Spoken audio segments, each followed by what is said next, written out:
Now we're going to talk about biochemistry.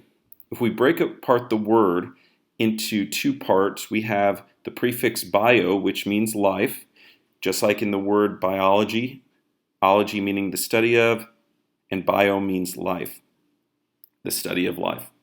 Now let's go back to this word where you have biochemistry. Chemistry refers to how materials or chemicals interact. If I pour two chemicals together and it goes through a chemical change and it's giving off gas or giving off a precipitate and it's creating something new, chemistry is focusing on how things are going to interact. So biochemistry is referring to how molecules are going to interact in our body, and specifically water, sugar, proteins, and fats inside our body. So let's first talk about water chemistry. Water is the most abundant chemical in our body. On average, it makes up 60% of our body, and there are many different characteristics of water that's very important for life. And I listed 4 of them. There are more, but I focus on some of the main ones. And the first one is size. Water is a very small molecule. It can squeeze in and move through and around other molecules. Number 2 is very important, polarity. Polarity refers to having poles, like the North Pole and South Pole. So the hydrogen has a positive charge and the oxygen has a negative charge. This is very similar to a magnet. So water is bipolar. Bi meaning 2. It has 2 different poles. Now water is also called the universal solvent. So let's just do a little reminder that solvent is something like water. Okay, there could be other examples of solvents, but a solvent does the dissolving. So water is one of the best solvents. It's a universal solvent. It can dissolve almost all solutes. And what are solutes? Solutes are the solid particles, the solid substances like salt or sugar. Now, going back to polarity, there are 2 key words that you do need to know: cohesion and adhesion. Cohesion means water sticks to itself. That's what's going to create a water droplet. That's what's going to create maybe a puddle of water. Okay, water is attracted to itself. And how is that? The hydrogen is attracted to the oxygen in water. So the positive hydrogen will find another water and be attracted to that negative of the other water's oxygen. The other word is adhesion, meaning it sticks to other things. That's why when we take a shower and then we step out of the shower or the bath or the pool, we see water droplets on our skin. It's sticking to us. Okay, number 3, a buffer. Water basically is a buffer. It tries to balance out an acid or a base to maintain close to a pH of 7, a balanced middle pH. And what water will do, and why it's so very important if you eat a lot of junk food or a lot of high acidic foods, by drinking water, it starts to balance out your body, getting your body back to normal. That's why when people do eat a lot of junk food or a lot of soda, they may get a lot of headaches, they may start getting sick. You drink that water, it's bringing it back to that balanced state.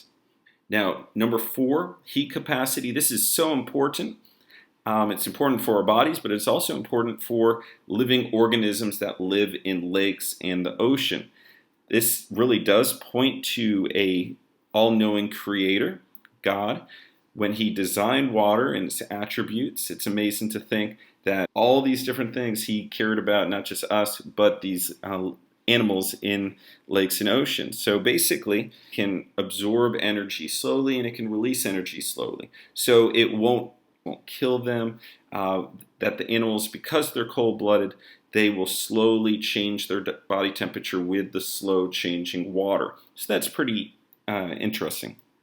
Here's a picture of the polar water molecule. Hydrogen has the positive pole, oxygen has the negative. So the hydrogen would be attracted to another water molecule. And what side would it be attracted to? The oxygen. And that oxygen would be attracted to the other water molecule's hydrogen. Here's a picture of adhesion and cohesion.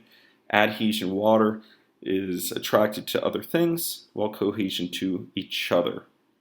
Now let's talk about the 4 types of macromolecules. Now a molecule is small. Macro meaning large.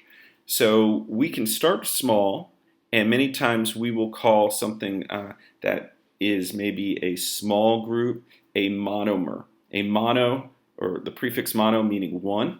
And when we start hooking up these monomers together, these smaller molecules together, we will create a large chain called a polymer. And so basically we have this long chain of all these macromolecules. Now the first type that you need to know, especially for biology and the human body, are carbs, carbohydrates. Carbs basically are described as simple sugars. There's many different types of sugars, such as fruit sugar, bread sugar, milk sugar. And so the basic empirical formula for sugar is C6H12O6. There's also, that would be a form of a monosaccharide, but you also have your polysaccharides, your long chains of sugars, which are very hard to break apart. They're very durable, and that would be like starch. Number 2, lipids. Another name for lipid is a fat, and basically your lipid, your fat, is containing 2 parts. It contains a head, which is a carboxyl head. In your cell membrane, it actually contains a phosphate head. But what's common with all lipids is that they have these fatty acid tails. They may have 2 or 3 of them, and so these long chains of carbon and hydrogen tails, okay, these tails are actually something called hydrophobic. Okay, hydrophobic means they hate water.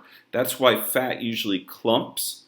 Okay, when maybe someone for dinner cooks a chicken and you have grease, and then you go to wash the dishes, or you have the metal tray that the chicken was cooking in, you have all these clumps of fat. Well, it's clumping because all these heads, these carboxyl heads or these phosphate heads, are going to be hydrophilic. They love water, so they're all on the outside.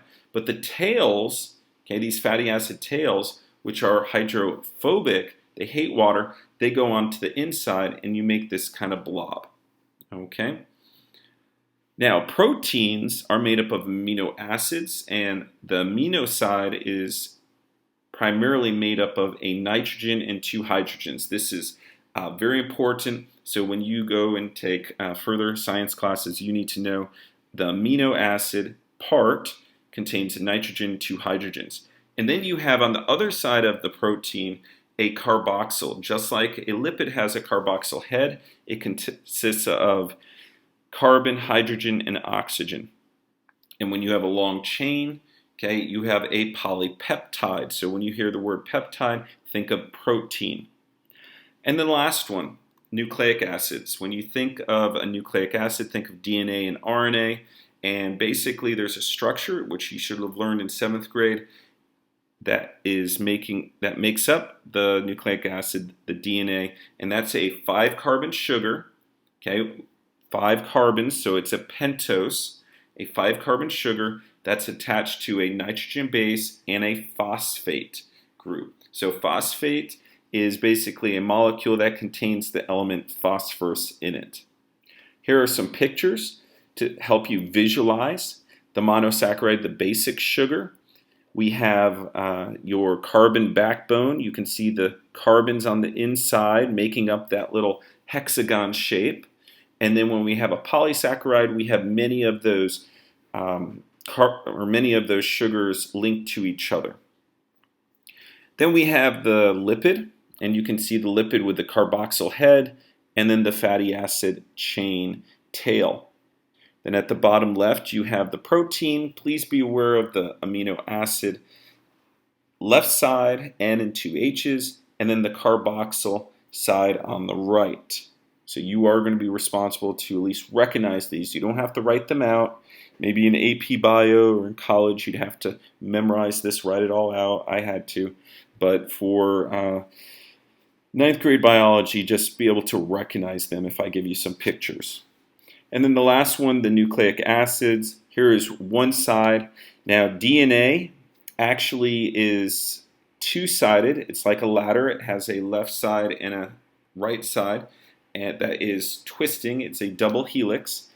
Here we only have one side, and that's actually closer to what RNA is, where RNA is just one side, specifically mRNA.